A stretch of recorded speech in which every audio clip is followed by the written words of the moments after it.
Continuing on with Chapter 4, the musculoskeletal system, we're doing Part B, or the second part, and we're just going to be focusing on the muscular system. So the muscular system is everything about our muscles. The function of our muscles, what our muscles do, is that they're able to contract. And when they contract, that means they shorten. So you know what it means to contract your muscle and make when you're a little kid and they would say make a muscle, and you'd make a Popeye muscle in your upper arm, that's your bicep muscle. So you were making your muscle contract. You were shortening it. And shortening of a muscle, that is what produces movements.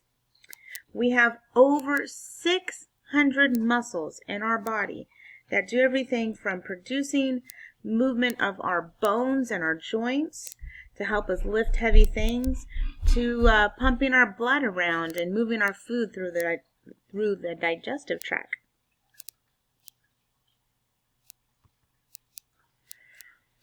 So here's a short video on an introduction to describing the muscular system. Make sure that you click on the link and watch it.